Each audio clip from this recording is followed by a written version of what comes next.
प्रिय विद्यार्थियों, पूर्व व्याख्यानों में हमने स्नातकोत्तर उत्तरार्ध के चतुर्थ प्रश्न पत्र में निर्धारित व्याकरण भाग के अंतर्गत तद्धित प्रकरण में साधारण प्रत्यय और अपत्याधिकार प्रत्ययों का अध्ययन पूर्ण किया था। आज हम रक्ताध्यर्थक प्रत्यय से अपना अध्ययन प्रारंभ करते हैं। देखिए, रक्ताध्यर्थक प्रत्यय में पहला सूत्र है आपका तेन रक्तम रागात। क्या कहता है सूत्र? तेन रक्तम रागात। तेन तृतीया को बता रहा है, रक्तम रगा हुआ, रागात रंगवाची से। अब पूरा देखिए, रक्त अर्थात रंगा हुआ अर्थ में तृतीयांत रागवाचक यानी रंगवाची जो है उस पद से परे अण प्रत्यय होता है। रक्त अर्थात रंगा हुआ अर्थ में तृतीयांत रागवाचक पद से परे अण प्रत्यय होता है। उदाहरण बनाइए आप। काशायम। काशायम का अर्थ क्या? काशायम वस्त्रम। काशाय रंग से रंगा हुआ वस्त्र या काशाय रंग का वस्त्र। तो ये कह रहे हैं कषायेण रक्तम वस्त्रम, कषाय रंग से रंगा हुआ वस्त्र। अब कषायेण तृतीया का एक वचन है, तो कषाय टा प्रत्यय आ गया। प्रत्यय कौन से होते हैं क्रम से आपको याद होगा, सेकेंड ईयर में हमने पढ़ा था। सु औ जस अम औट शस टा भ्याम भिस। तो तृतीया के एक वचन में कौन सा प्रत्यय आता है आपका? टा। तो कषाय टा प्रत्यय ले आए आप, प्लस रक्त अर्थ में अण प्रत्यय आ गया। सामने सूत्र दीजिए। तेन रक्तम रागात सूत्र से रक्त अर्थ में तृतीयांत रागवाचक रंगवाची शब्द कषाय से परे अण प्रत्यय प्राप्त हुआ। अण में से अ बचाइए, ण का लोप कर दीजिए, या तो अनुबंध लोप लिख दीजिए या लिखना चाहें तो सूत्र लिखेंगे। हलंत्यम सूत्र से अंतिम नकार की इत संज्ञा होगी और तस्य लोप सूत्र से उसका लोप हो जाएगा। तो अ बचिया आपका। अब कषाय टा में जो टा प्रत्यय है इसका जैसे हम लोप करते आ रहे थे अभी पूर्व में भी, वैसे टा का लोप कर दीजिए। सूत्र वही है दोनों आपके। कृत तद्धित समासाश्य सूत्र से कषाय टा की प्रातिपदिक संज्ञा होगी और सुपो धातु प्रातिपदिकयों से प्रातिपदिक के अवयव टा प्रत्यय का लोप हो जाएगा।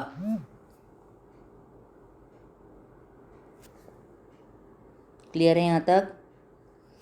अब आगे आइए। कषाय में आदि स्वर है अ, इसके स्थान पर वृद्धि कर दीजिए आ, तो काषाय प्लस अ। अब इसके सामने सूत्र दीजिए आप, हमने पढ़ा हुआ है। तद्धितेश्व चामाधे सूत्र से णित तद्धित प्रत्यय अण परे होने के कारण आदि स्वर अकार के स्थान पर वृद्धि आ आदेश होगा। तो बन गया आपका काषाय प्लस अ। अब काषाय में जो अंतिम अ है य में विद्यमान, उसका लोप कर दीजिए। तो काषाय हलंत रह गया प्लस अ। सूत्र है आपका यची भम सूत्र से अजादि तद्धित प्रत्यय अण परे होने के कारण पूर्व शब्द समुदाय काषाय की भ संज्ञा होगी और यस्यति च सूत्र से भ संज्ञक काषाय के अंतिम अकार का लोप हो जाएगा। काषाय हलंत था और प्रत्यय का अ है, दोनों मिला दीजिए, काषाय पूरा हो गया। इसके सामने कोई सूत्र नहीं लिखना क्योंकि केवल आप मिला रहे हैं, कोई नया काम नहीं कर रहे हैं। अगली पंक्ति में काषायम कर दीजिए और उसके सामने लिख दीजिए नपुंसकलिंग प्रथमा एक वचन में यह पद या यह रूप सिद्ध होता है। स्पष्ट है? अब अगले सूत्र पर आइए। यह महत्वपूर्ण सूत्र है आपका नक्षत्रेण युक्तः कालः। नक्षत्रेण युक्तः कालः, नक्षत्र से युक्त काल अर्थ में विद्यमान तृतीयांत नक्षत्रवाचक पद से परे अण प्रत्यय होता है। उदाहरण देखिए। पौषम। पौषम का अर्थ क्या है? पौष मास, तो यानी पुष्येण युक्तम दिनम।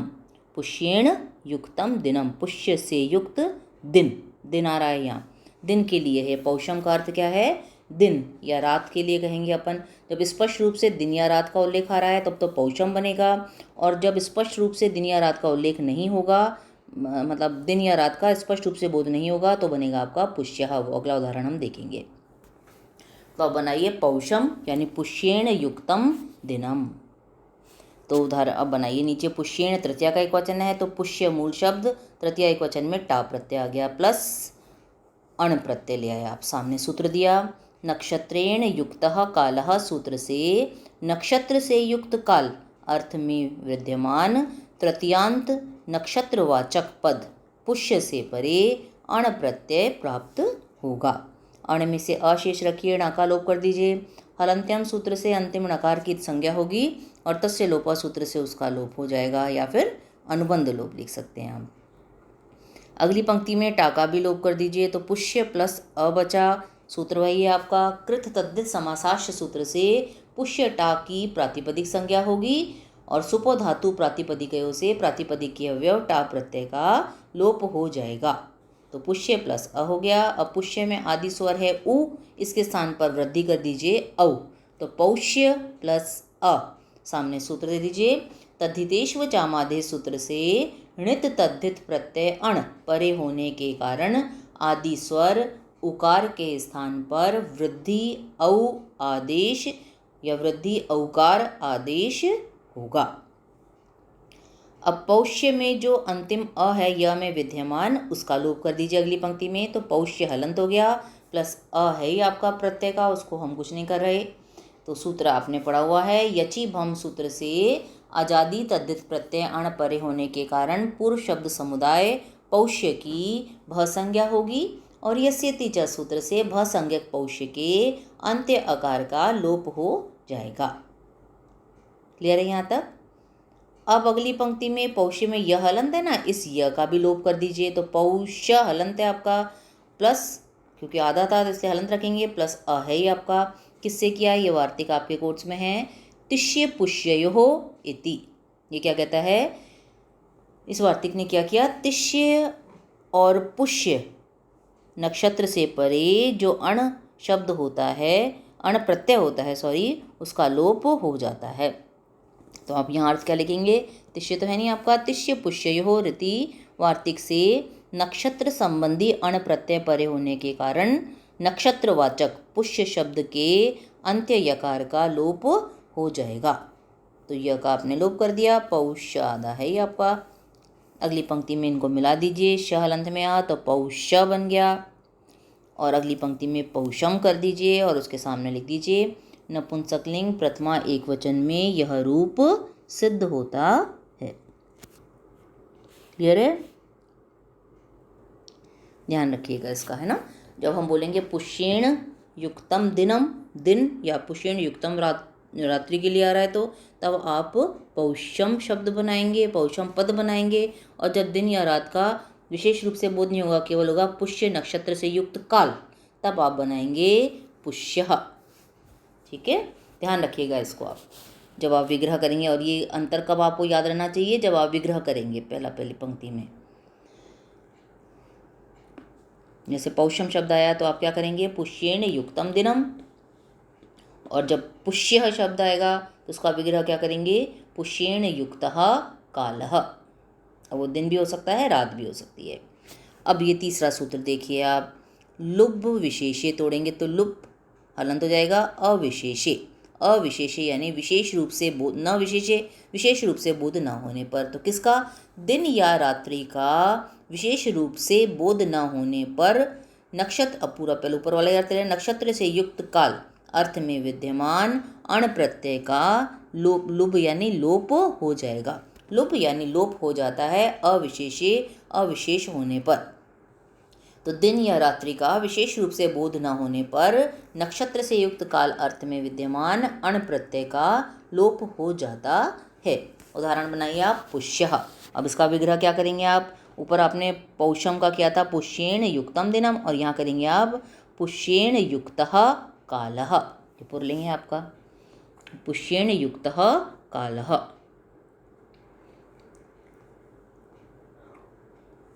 अब नीचे आ जाइए, पुष्येण में क्या है? तृतीया का एक वचन, तो पुष्य मूल शब्द हो गया। तृतीया के एक वचन में टा प्रत्यय आ गया प्लस नक्षत्र से युक्त काल अर्थ में अण प्रत्यय आ गया। सामने सूत्र दिया आपने, नक्षत्रेण युक्तः कालः सूत्र से नक्षत्र से युक्त काल अर्थ में विद्यमान नक्षत्रवाची पुष्य शब्द से परे क्या हुआ आपका टा प्रत्यय प्राप्त हुआ, है ना। नक्षत्रेण युक्तः कालः या नक्षत्र से युक्त काल अर्थ में विद्यमान नक्षत्रवाचक तृतीयांत पुष्य पद से परे, पुष्य शब्द से परे आपका अण प्रत्यय प्राप्त हुआ। अब अण में से अ बचाइए आप, सामने अनुबंध लोप या फिर हलंत्यम सूत्र से अंतिम नकार की संज्ञा और तस्य लोप से उसका लोप हो जाएगा। अगली पंक्ति में टा का भी लोप कर दीजिए, तो पुष्य प्लस अ बच गया आपका, सामने सूत्र दोनों दे दिए भाई आपने। कृत तद्धित समासाश्च सूत्र से पुष्य टा की प्रातिपदिक संज्ञा होगी और सुपो धातु प्रातिपदिकयों से प्रातिपदिक के अवयव टा प्रत्यय का लोप हो जाएगा, तो पुष्य प्लस अ रह गया। अब इस अण प्रत्यय का लोप कर दीजिए तो पुष्य रह गया केवल आपका, सामने आपने ये वाला सूत्र दे दिया, लुब विशेष्य सूत्र से दिन या रात्रि का बोध न होने के कारण नक्षत्र से युक्त काल अर्थ में विद्यमान अण प्रत्यय का लोप हो जाएगा, तो पुष्य बच गया आपका। अगली पंक्ति में विसर्ग और लगा दीजिए पुष्यः और उसके सामने दे दीजिए पुल्लिंग प्रथमा एकवचन में यह रूप सिद्ध होता है ना, ध्यान रखिएगा आप। पुष्य शब्द जब बनाना है तो भी अण प्रत्यय तो किससे आएगा, लुब अविशेष्य तो केवल लोप करता है आपका, तो अण प्रत्यय किससे लाएंगे आप, नक्षत्र से, नक्षत्रेण युक्तः कालः सूत्र से आप अण प्रत्यय लाएंगे और फिर अण प्रत्यय का लोप किससे करेंगे आप, क्योंकि अण प्रत्यय का लोप हो जाएगा तो आदि वृद्धि भी नहीं होगी, अंत्य यकार का लोप भी नहीं होगा और आकार का लोप भी नहीं होगा, तो ये किससे करेंगे आप, किससे होगा ये सब काम, लुब अविशेष्य सूत्र से अण का लोप करेंगे आप, ठीक है। इसको स्मरण करिएगा, अगर कोई दिक्कत आए तो आप पूछिएगा।